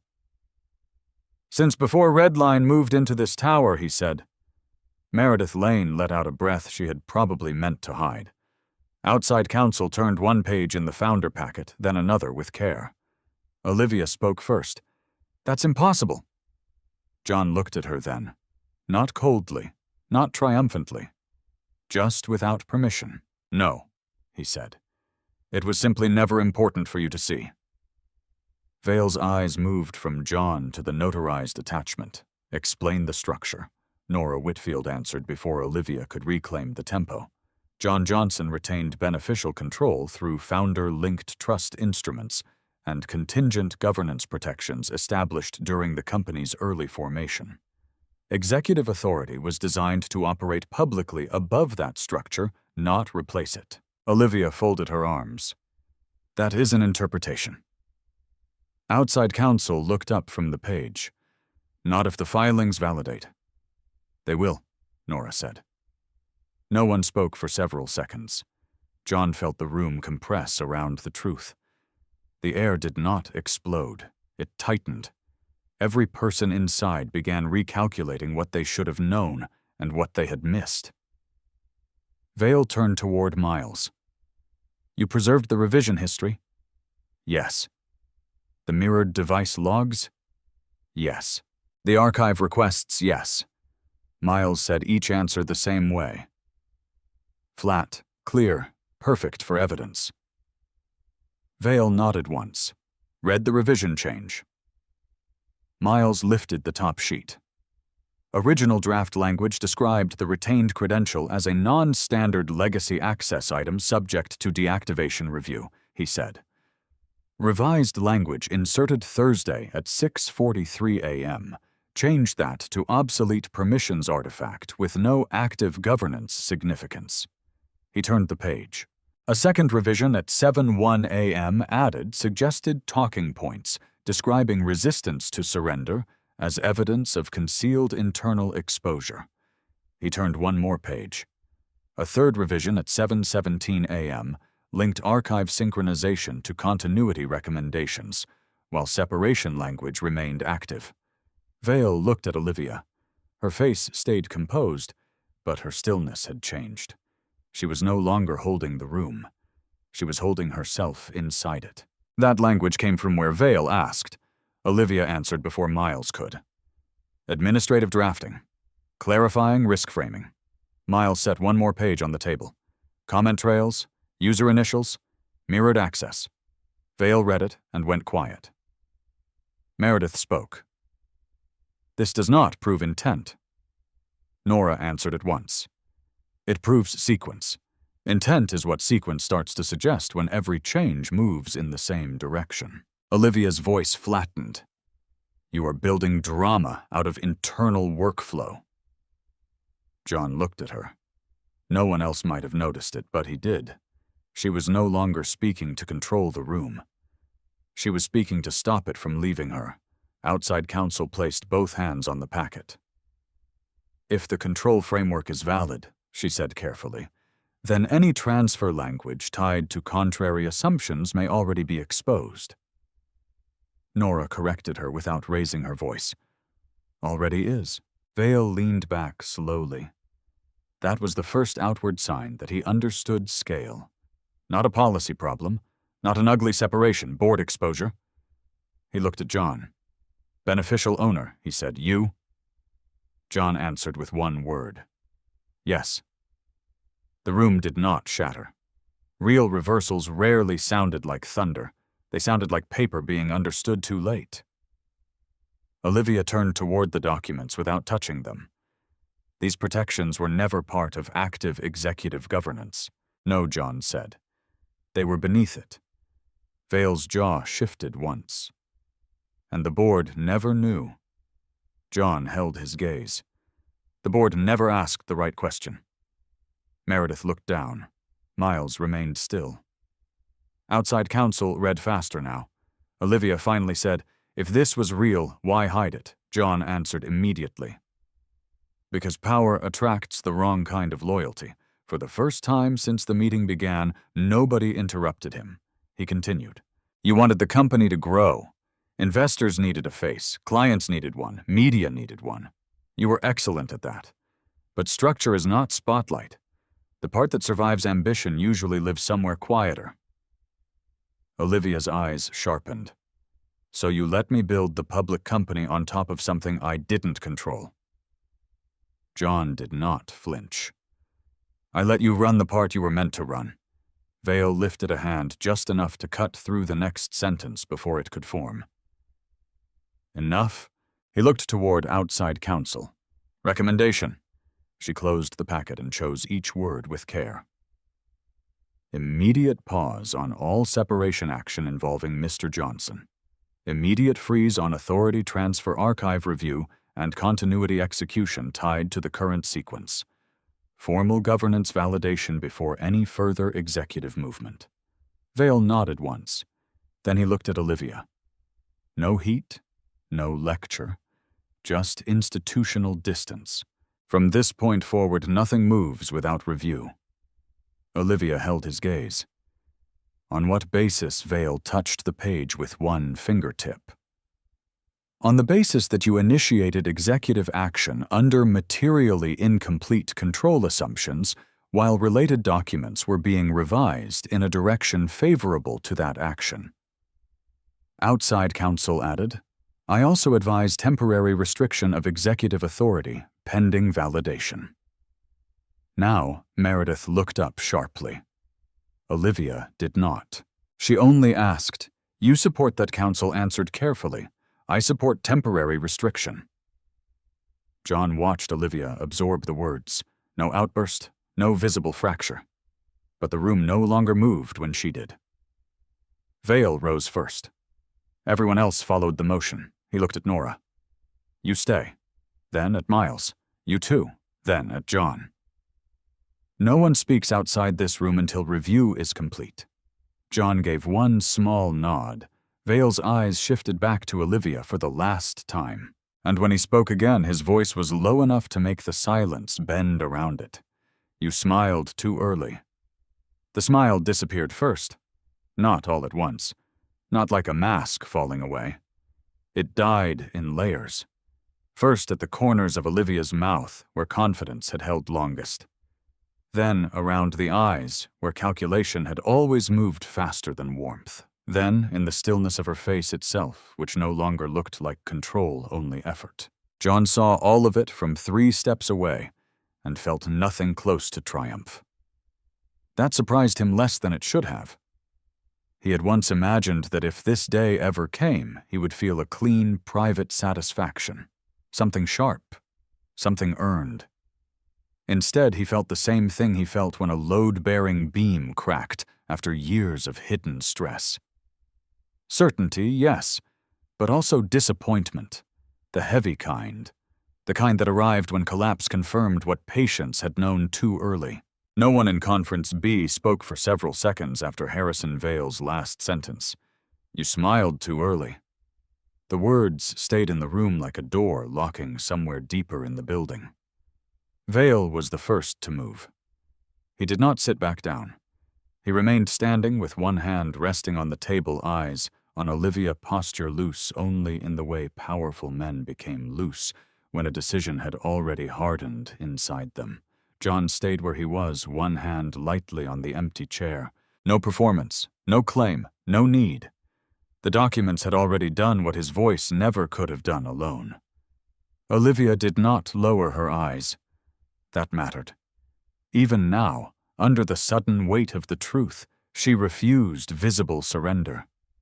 She stood perfectly upright, one hand near the chairback, chin level, breathing through her nose, as if the room were still one sentence away from returning to her. But John knew her too well. He saw the pulse move once in her throat. He saw the tiny delay before her fingers left the chair, as though part of her body had forgotten the next instruction. Vale spoke quietly.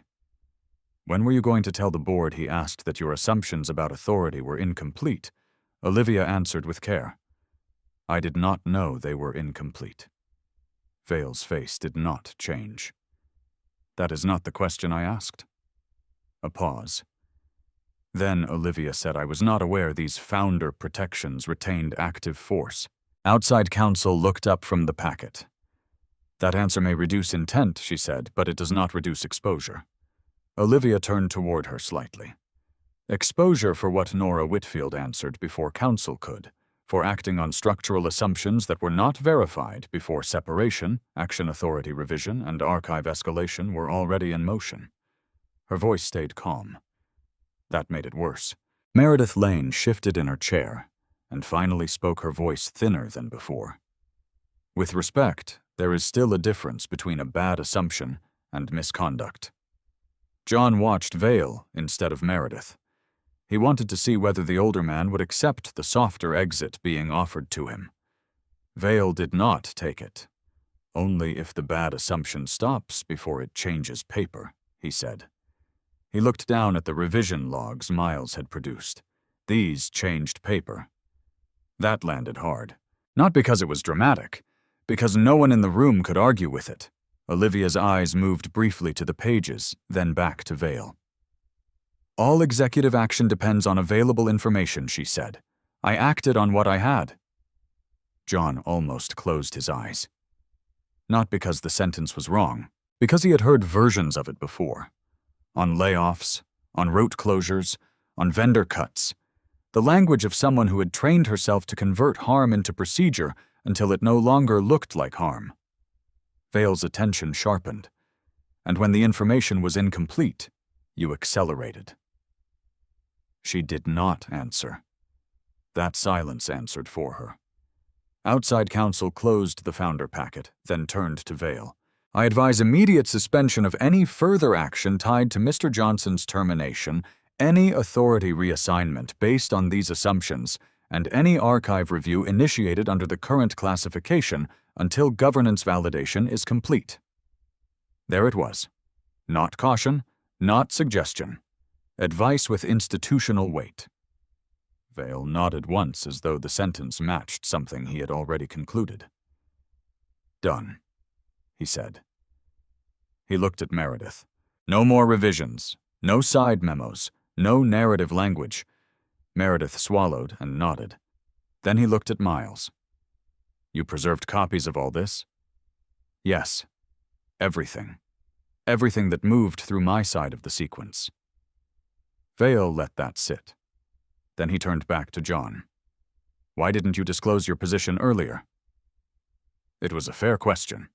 John answered without defense. Because disclosure only matters when the room is capable of understanding what it's hearing. Vale held his gaze. And you believed this room wasn't. I believed this room would hear it as a private dispute until the paper showed otherwise. No one challenged that, because it was true. If John had walked in 2 days earlier and announced that he was the beneficial controlling owner, Olivia would have framed it as confusion, bitterness, marital interference, or obstruction. The board would have heard emotion before structure. Now the structure had spoken first. That made all the difference. Vale looked at Nora. He's right. Nora only inclined her head once. Olivia finally sat down. That was the first public sign that she understood the room had shifted beyond immediate repair. Even then she sat perfectly. Back straight, hands together, face controlled. But sitting mattered. It meant she was no longer holding the room from above it. John watched her and remembered things he did not want to remember. A warehouse office in Irving with bad insulation and a folding table instead of a conference desk. Olivia in one of his old shirts at 2 a.m. standing over a whiteboard covered in route maps and debt numbers asking him whether he thought she could actually lead at scale. He had said yes, not because he loved her, though he had, because he meant it. That memory moved through him like a bruise and passed. Vale spoke again. I want a formal pause placed on Olivia Johnson's executive authority, pending governance review. Outside counsel did not object. Olivia asked. On what basis? Vale answered in the same calm tone he had used all morning. On the basis that you initiated and accelerated executive action under materially incomplete control assumptions, while related documents were being revised in a direction favorable to that action. The words were devastating because they could survive a transcript. Olivia turned slightly toward counsel. You support that counsel chose her answer with care. I support temporary restriction pending review. Olivia gave one short nod. Not agreement, recognition. The room was gone. John felt no pleasure in it. Only the quiet inevitability of a system correcting itself after someone had pushed too far against what it was built to allow. Vale rose fully and gathered nothing from the table. We reconvene this afternoon, he said. No one speaks outside counsel. No one moves paper. And no one assumes this ends where it began. Then his eyes moved once more to Olivia, and finally to John. Because now the room understood what it had missed from the start. Not that John had hidden power, that he had never needed to show it until everyone else had already shown too much. By 1:40 that afternoon, the company had not yet heard the truth, but it had felt it. That was how institutions worked. Long before information became public, pressure moved through them like a change in air. Doors closed more softly. Assistants stopped speculating out loud. People on upper floors checked calendar invites twice before accepting them. Something had happened. No one knew exactly what. But they knew it had happened above them, and they knew it involved power. John stood alone in a small conference room Nora had borrowed 2 floors below the executive level and watched the skyline through a strip of glass between the blinds.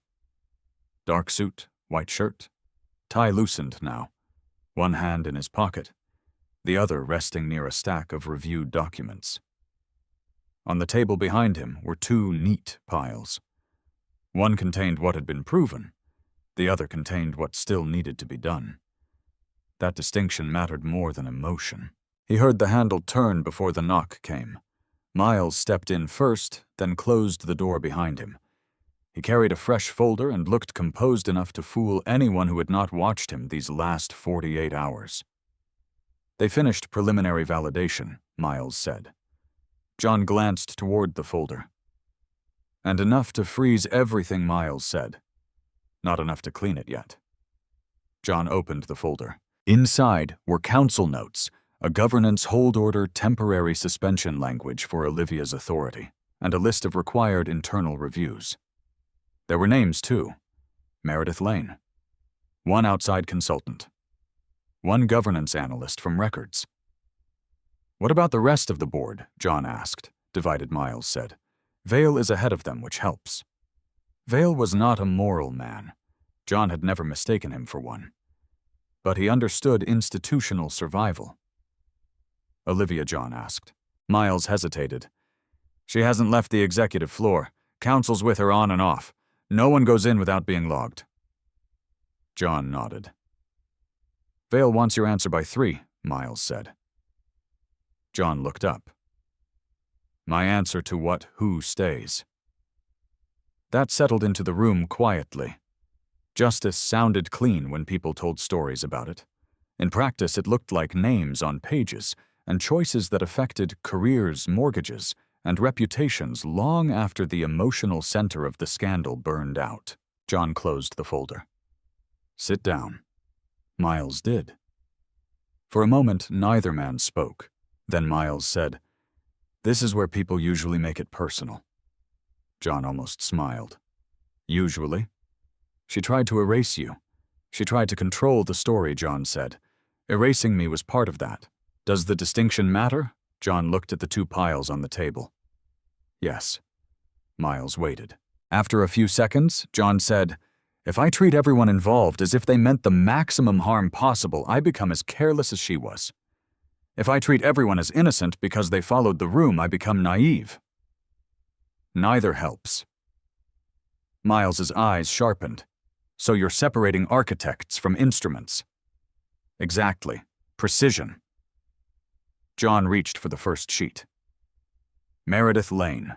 Investor relations, packet revisions, language insertion protected Olivia's framing after warning signs appeared. She knew enough to slow down, John said. She didn't. Miles nodded once. And the consultants external, John said. Paid to support momentum, not understand structure. He moved to the next page. Records analyst Tessa Fielding. Processed requests. Flagged mismatch. Did not escalate beyond her supervisor. John tapped the page once. She stays. Miles glanced up. Even though she processed the archive request, she flagged the mismatch, John said. That's the difference. John added, Anyone who documented truth before it was safe gets protected. John turned another page. Outside consultant Martin Keller, strategic integration advisor, modernization framing, continuity optics. Remove him, John said. No spectacle. Just terminate the engagement. Done, Miles replied. Then came Meredith again through a second layer of notes. Messaging drafts, alternate response language, contingency wording in case of internal resistance narratives. John read those more slowly. Because this kind of paper mattered more than people realized. Not the action itself, but the story prepared around it. She goes, he said. Miles nodded. Then the room narrowed to the page neither man had touched yet. Olivia Johnson. Temporary restriction pending governance review. Executive authority suspended. Final recommendation deferred. Miles did not speak first. If there was one person in the building who had earned the right to ask whether she should be destroyed, it might have been him. Still he waited. John looked at the page for a long time.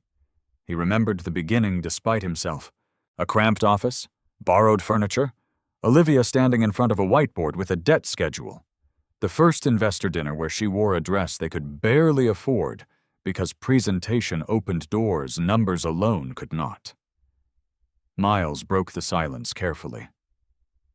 Vale will support removal if that's what you want. John looked at him.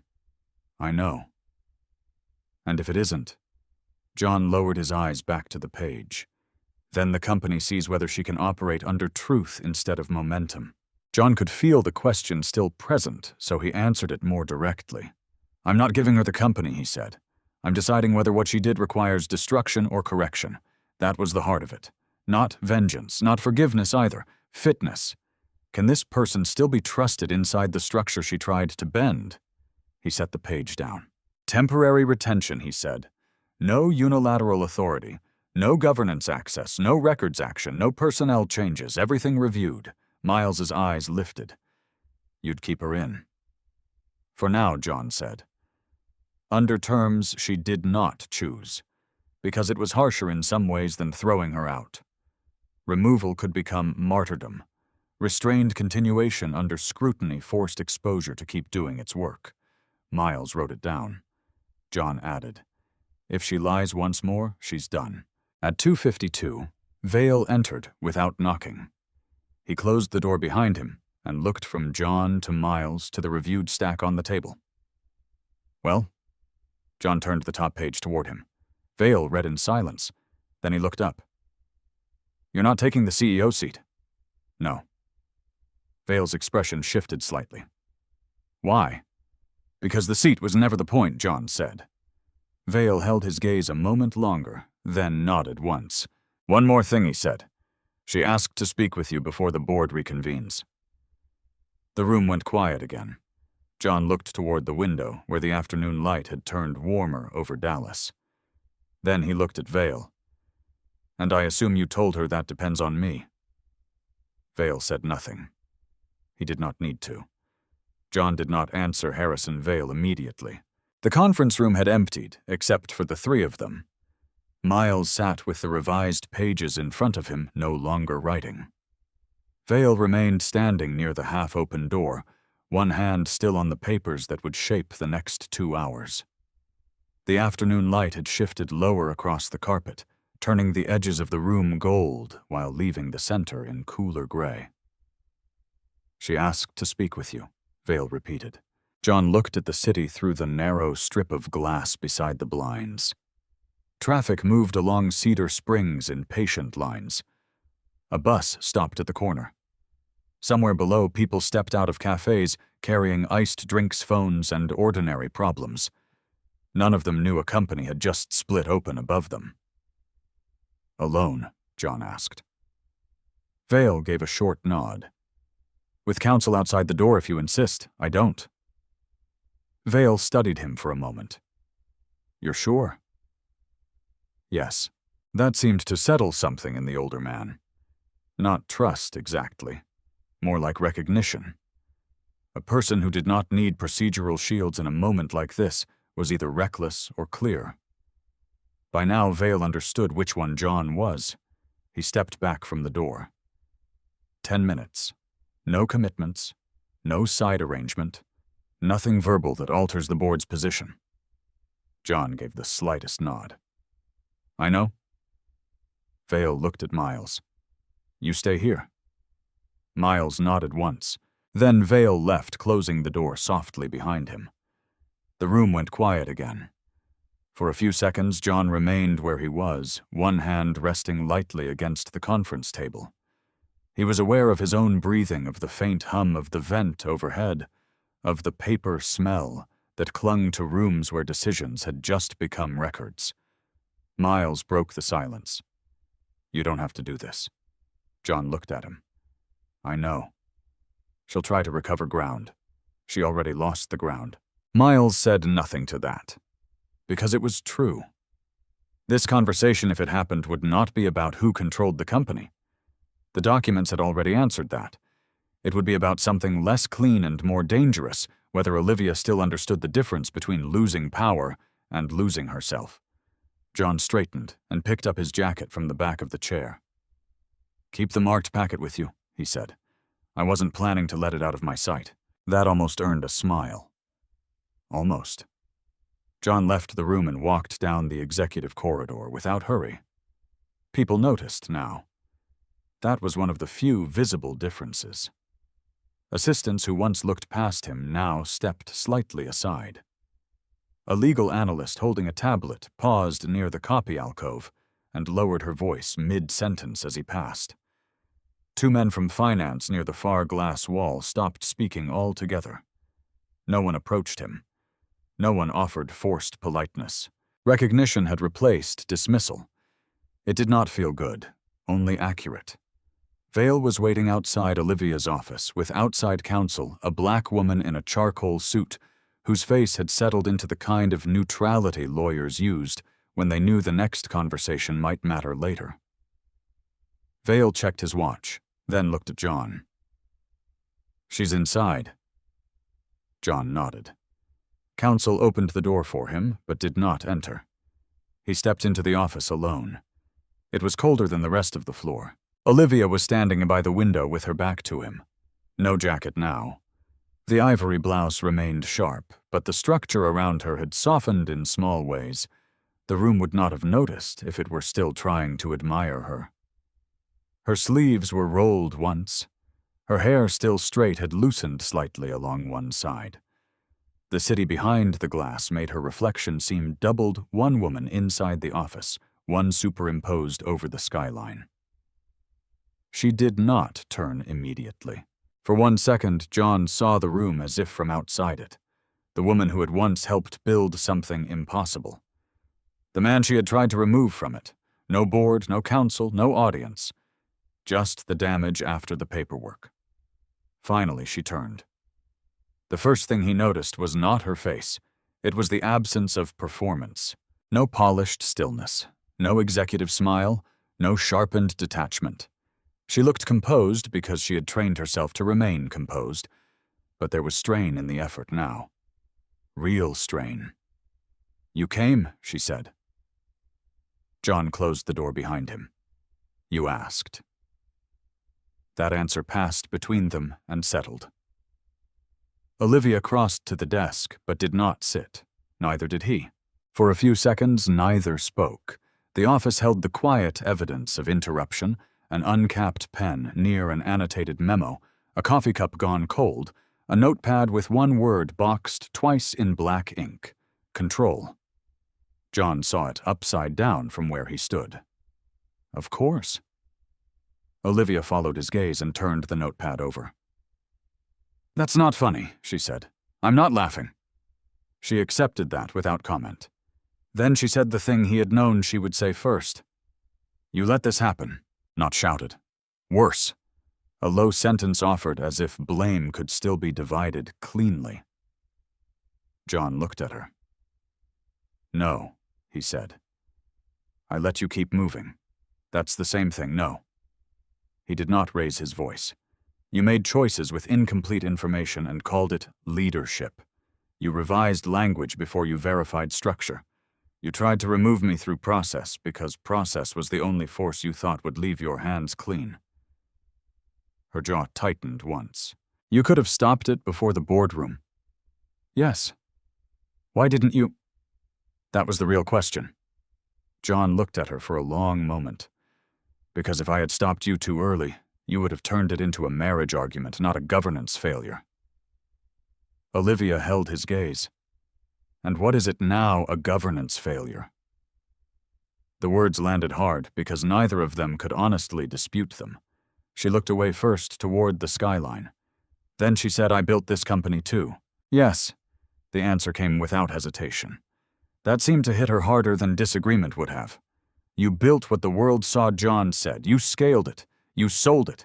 You stood in front of rooms that would never have trusted a man like me to be the face of growth, and you won those rooms anyway. I know exactly what you built." He let that sit. Then he added, "But you started believing visibility was ownership." Her face changed slightly, not because the sentence was cruel, because it was exact. "You think I betrayed you," she said. John considered that, then answered with more care than she likely expected. "No. I think you trained yourself so completely to win rooms that you stopped noticing when the room was changing you." For the first time since he entered, Olivia sat down. Slowly. Not as surrender.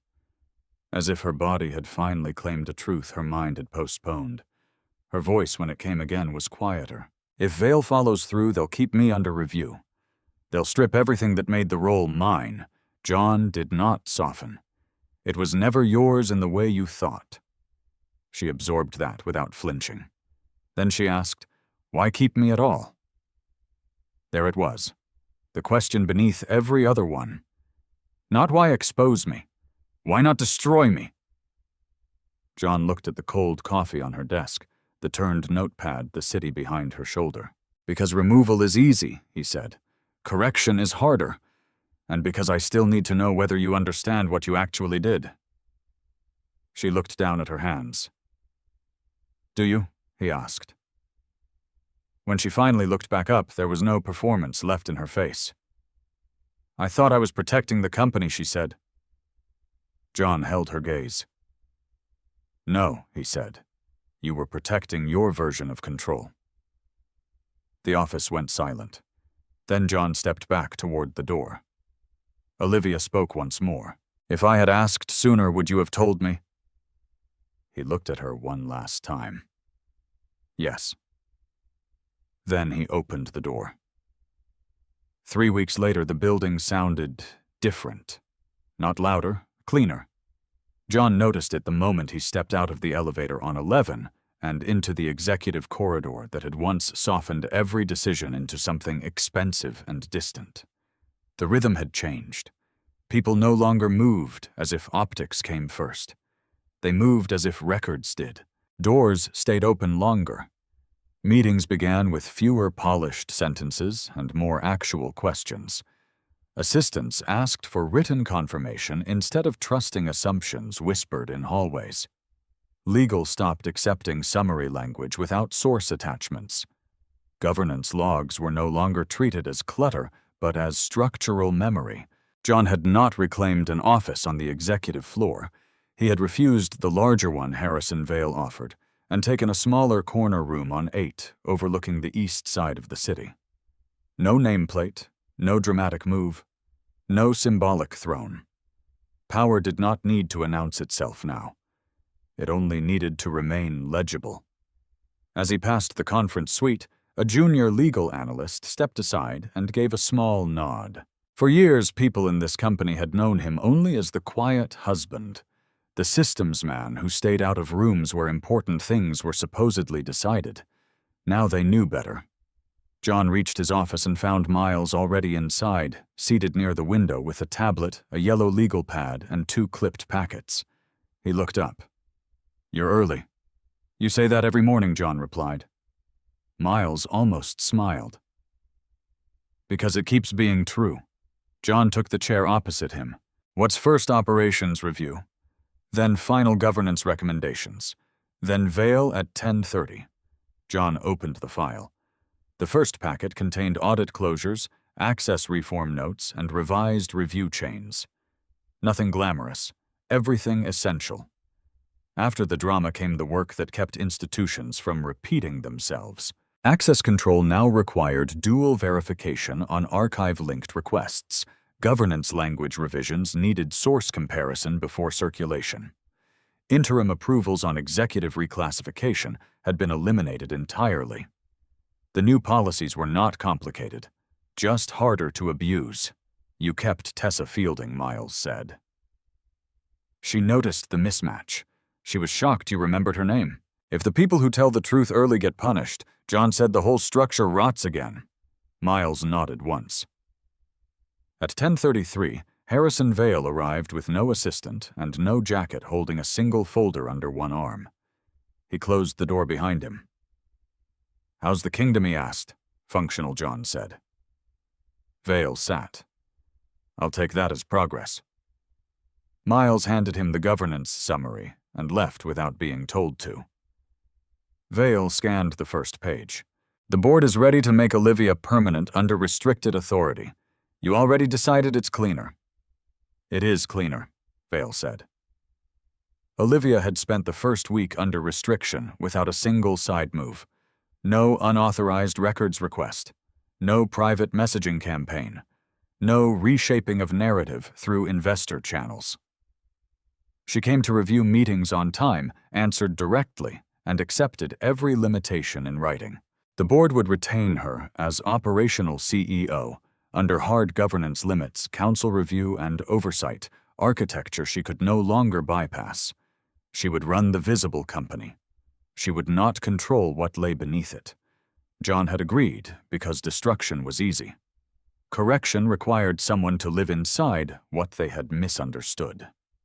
Near the break room, Leia from HR looked up from the espresso machine. "It's making that hiss again," she said.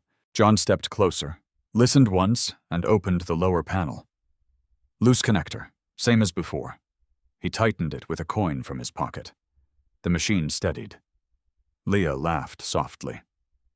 "You still know?" "It's not complicated," John said. By late afternoon, the city had turned amber at the edges. John finished the last review note and stood by the window of his office with the skyline beneath him. Miles knocked once and stepped in. "Vale signed off," he said. "Board ratifies tomorrow morning." John nodded. And Olivia. She accepted the language. Miles lingered at the door. "Investor Relations wants to know whether you'll appear at next week's leadership call." "No. What do you want me to tell them?" "Tell them the structure is stable. That is all they need."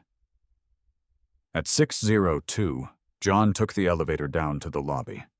Marianne was still at the desk. "You heading out early?" she asked. "Not especially." She smiled. "That's what you always say?" Outside, the evening air was warm and clean. His Chevrolet Malibu waited where it always had, unremarkable among the black SUVs and polished sedans lined along the curb. He opened the driver's door, then paused with one hand on the roof and looked back at the tower.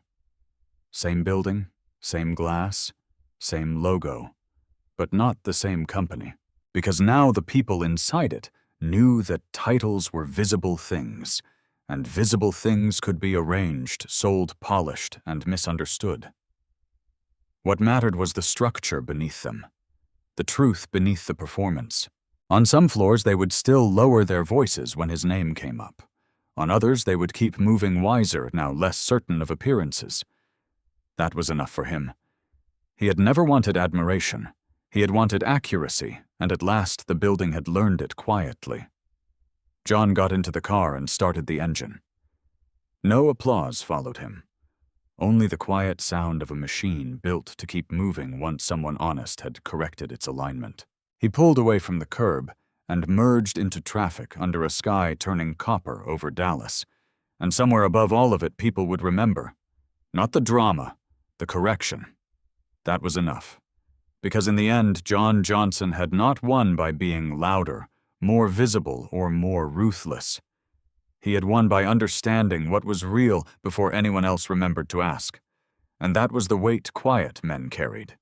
Not mystery, not pride, just truth held still long enough to outlast the people who mistook silence for weakness. Some of the deepest lessons in life do not arrive with noise.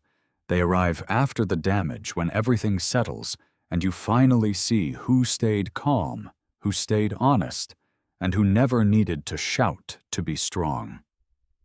This story reminds us that being quiet does not mean being weak, and being overlooked does not mean being unimportant.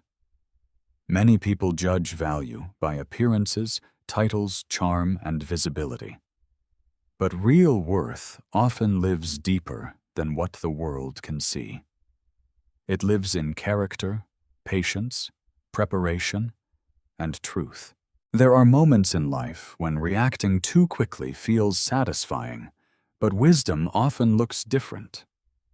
Sometimes the strongest thing a person can do is stay steady, gather the facts, and let the truth speak at the right time. Not every battle is won by force. Some are won by dignity. Some are won by self-control. And some are won because a person refused to become bitter while being underestimated. If this story meant something to you, I hope it reminds you of one thing. Never measure your worth by the way others misread you. Stay grounded. Stay sharp. Keep building quietly if you have to.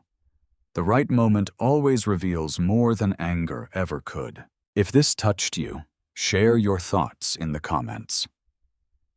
Have you ever been underestimated, overlooked, or treated like you did not matter, only to prove otherwise? Later, I would truly love to hear your story. And if you enjoy emotional, powerful stories like this, subscribe to the channel and stay with us for the next one.